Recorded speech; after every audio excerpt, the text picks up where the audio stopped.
Passado o sábado, Maria Madalena, Maria, mãe de Tiago, e Salomé trouxeram especiarias para embalsamar Jesus. Na manhã de domingo, assim que o sol raiou, elas foram ao túmulo. Estavam preocupadas e diziam umas às outras: "Quem irá rolar a pedra do túmulo para nós?" Ao chegar, elas descobriram que a pedra já havia sido rolada. Era uma pedra muito grande.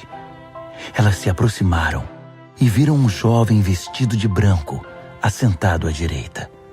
Ficaram muito assustadas. Então, ele lhes disse: "Não tenham medo. Sei que vocês procuram Jesus o Nazareno, aquele que foi crucificado. Ele ressuscitou. Não está mais aqui. Vejam vocês mesmas que o lugar está vazio." Olá, irmãos e irmãs. Graça e paz da parte de Cristo Jesus, nosso Senhor e Salvador. Chegamos à terceira reflexão sobre esse período tão importante do calendário cristão. A semana da Páscoa, que chamamos de Semana Santa. Uma oportunidade rica para refletirmos sobre os últimos dias de Jesus antes de sua crucificação, morte e ressurreição. Nossa gratidão a Deus pela oportunidade de estudarmos, refletirmos sobre esse período tão precioso do calendário cristão. Nesse terceiro momento, nossa reflexão estará totalmente voltada ao domingo da ressurreição. Manhã de Páscoa, celebração da vida, a vitória da vida e, poderíamos assim dizer, o sepultamento da morte. Sabemos que Páscoa tem um sentido de travessia, de uma caminhada do exílio para um lugar de esperança. Na história de Israel, a história do Egito até Canaã, a chamada Terra Prometida. É o passar da morte para a vida. É o deixar para trás o tempo da escravidão e caminhar em direção à liberdade. É o deixar para trás um tempo de sofrimento e partir para o novo na perspectiva de que tudo é renovado pelo próprio Deus. É o deixar para trás a certeza de que o sofrimento é coisa do passado e a alegria da vida está por vir. Quero convidar você a estudar comigo sobre dois preciosos momentos registrados pelo evangelista ou pelos evangelistas. Momentos que marcaram a manhã da ressurreição. Momentos que marcaram a história da humanidade. Vejamos cada um deles, olhando também alguns textos bíblicos que destacamos para esse tempo, para esse momento de estudo.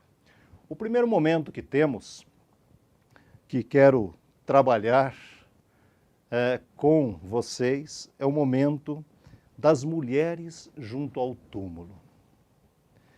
Momento em que as mulheres, logo de manhã, seguem em direção ao túmulo para poderem cuidar, trabalhar, preparar, enfim, estar junto ao corpo de Jesus. E há 4 narrativas dos evangelistas.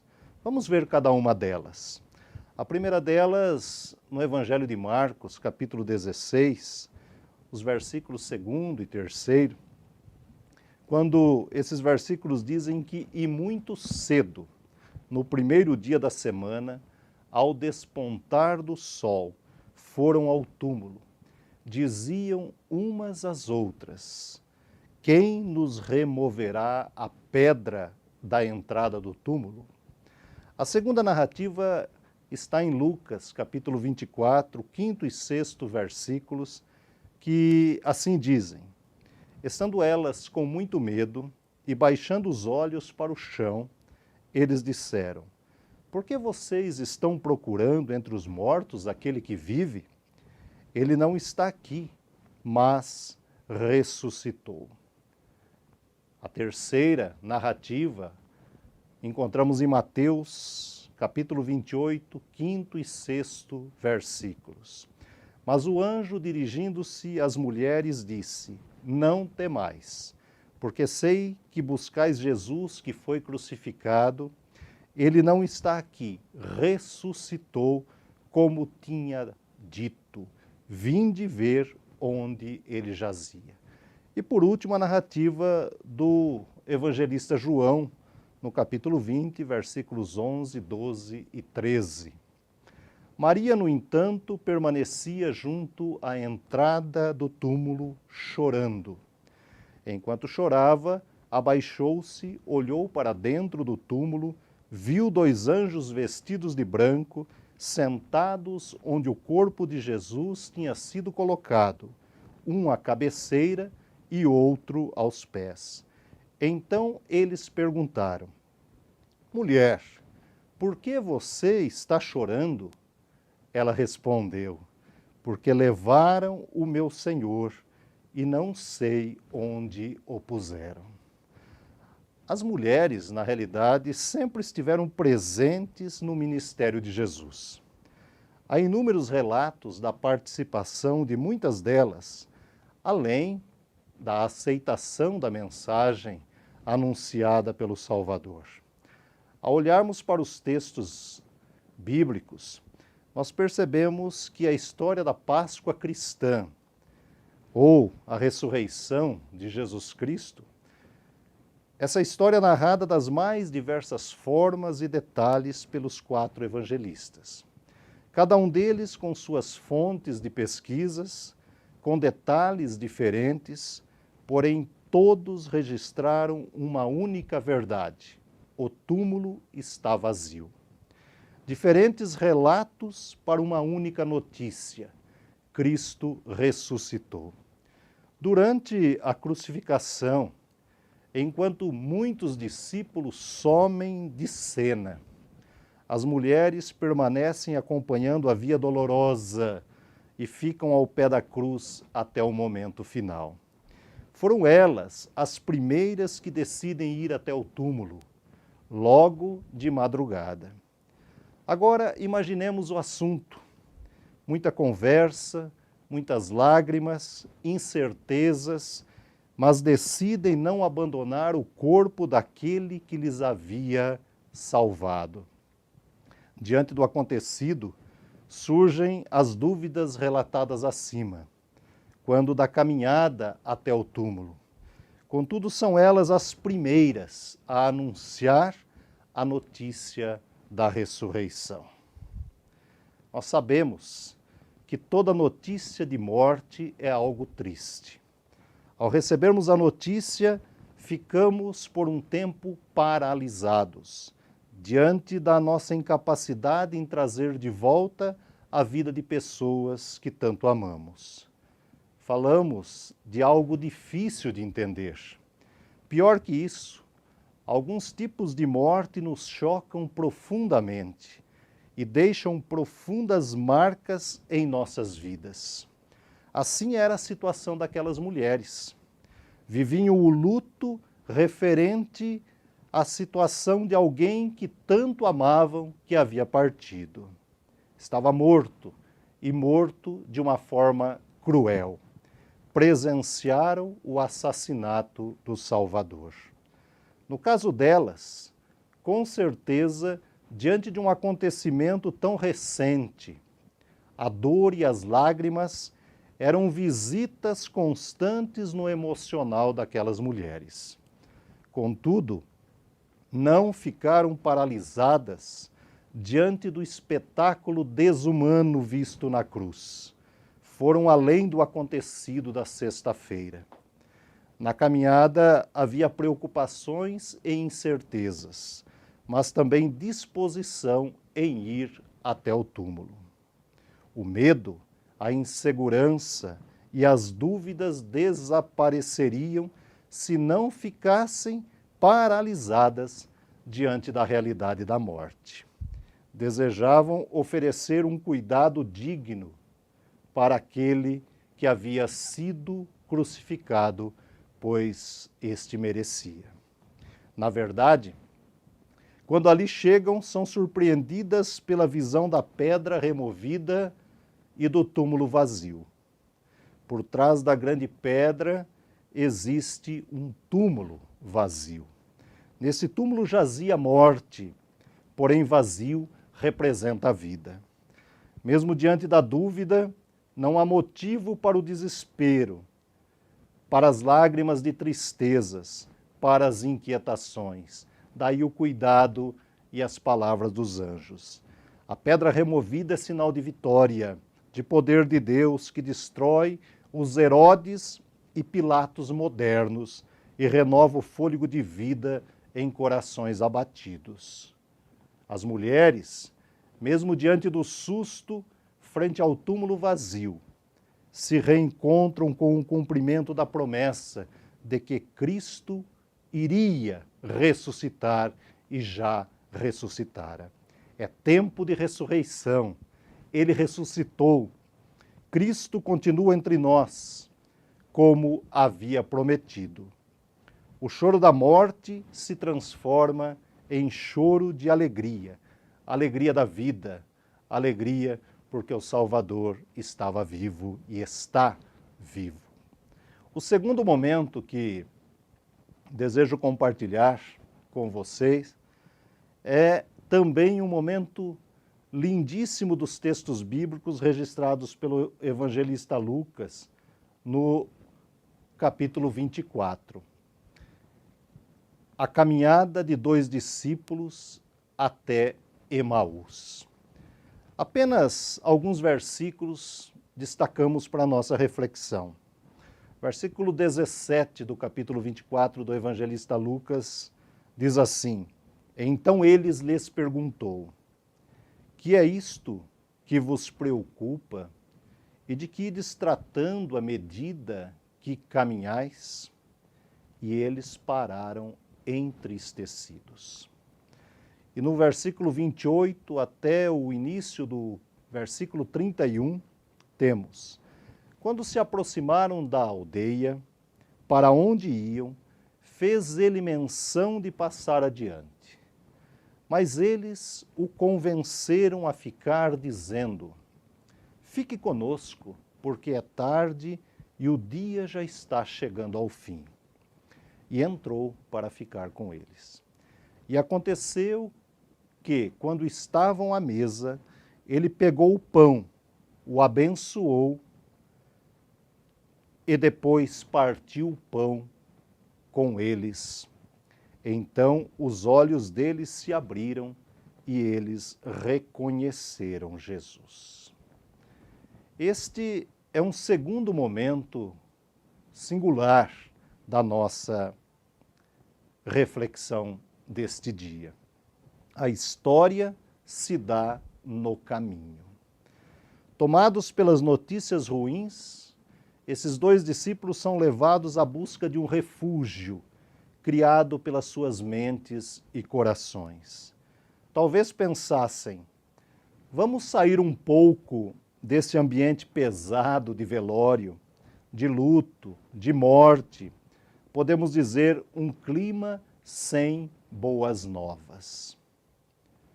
Vamos caminhar, vamos conversar, vamos tentar nos distrair um pouco. Na verdade, um clima de pessimismo havia inundado os seus corações. O projeto tão falado do Messias havia fracassado. Nesta hora, exatamente nesta hora, Jesus, o ressurreto, se aproxima de maneira discreta, porém atento às inquietações dos 2 discípulos. No momento exato, na hora certa, o mestre decide intervir e promover uma saudável conversa que promove o restaurar da alegria e esperança. Do clima da morte para a beleza da vida, a partir da companhia de Jesus com aqueles 2 discípulos. Na verdade, nós vivemos dias de inquietação e muita insegurança. Há sempre diariamente a divulgação de notícias ruins, notícias com o cheiro da morte. Nosso país promove insegurança, promove essa inquietação, promove esse cheiro de morte todos os dias. Há muitos que pensam que estão seguros em seus palácios, casas cercadas com câmeras, muros altos e tudo mais, e de repente são visitados pela violência. Inesperadamente a morte chega. Ela nos visita, não pede licença. Ela leva nossos entes queridos. Ela pode nos levar a qualquer momento. Pode nos levar no leito da enfermidade, pode nos levar na sala de aula, no escritório, na empresa que trabalhamos, na rua, nas praças, pode nos levar em uma linda noite de Natal ou na maravilhosa manhã de Páscoa. Assim é a morte. Contudo, Jesus se aproxima daqueles 2 discípulos para dizer que a morte já havia sido vencida. Para isso, ele nos induz a falar, ele os induz a falar. O que preocupa vocês é a pergunta de Jesus. Em outras palavras, por que estão tão tristes? Que assunto de tristeza é esse do qual estão conversando? Compartilhem comigo. Deixe-me participar dessa conversa. A participação do mestre naquela conversa começa a mudar o ambiente. Eles começam a falar. E falar é terapêutico. Falar cura. Falar liberta. Falar promove uma faxina no interior da alma. Na vida, precisamos de pessoas que nos amam e querem nos deixar falar. Que nos ouçam, que nos permitam desabafar. E como é bom ter alguém assim em nossas vidas. Quem não tem alguém para desabafar, vive uma vida de profundo sufocamento. Sente-se sufocado pelos problemas, pelas lágrimas represadas, pelas crises não enfrentadas, pelas dores não compartilhadas, pela vida com cheiro de morte. Jesus os deixa falar. De repente, passam a ouvir Jesus. E Jesus os convida a viajar pela história da salvação. Ouvindo, percebem algo diferente. Esse estranho que conhecemos no caminho tem algo de diferente em sua fala. Não sabemos direito o que é, mas queremos continuar essa conversa agora ao redor da mesa. Vamos convidá-lo para entrar, vamos convidá-lo para ficar, vamos convidá-lo para cear. Fica conosco. De repente, o estranho torna-se conhecido e toma um lugar à mesa, assume propriamente a mesa. Diante desses 2 momentos significativos da ressurreição, as mulheres diante do túmulo e esses 2 discípulos caminhando em direção à aldeia de Emaús, nós somos convidados a pensar na manhã de Páscoa como a celebração da vida. Um convite a pensar e a viver a alegria da madrugada da ressurreição na certeza do túmulo vazio. É um convite a deixarmos nossas lágrimas, preocupações, inseguranças, dúvidas, medos e dor aos pés da cruz. É um convite a entender que, na certeza da sua ressurreição, a vida acontece e isso promove em nós a esperança não apenas da vida terrena, mas também da vida eterna. Meu convite é: deixemos Cristo caminhar conosco neste domingo de Páscoa. que Ele seja o Senhor da mesa em nossas casas, em cada refeição, gerando paz e comunhão em nossas relações pessoais, familiares e também na vida eclesiástica, no dia a dia da nossa igreja. Portanto, à luz desses dois textos que rapidamente meditamos neste dia, desejamos a você e a sua família uma feliz e abençoada Páscoa, através de Cristo Jesus, o Senhor ressurreto. Que Deus abençoe a sua vida, a sua casa, em nome de Cristo Jesus, o nosso Senhor e Salvador.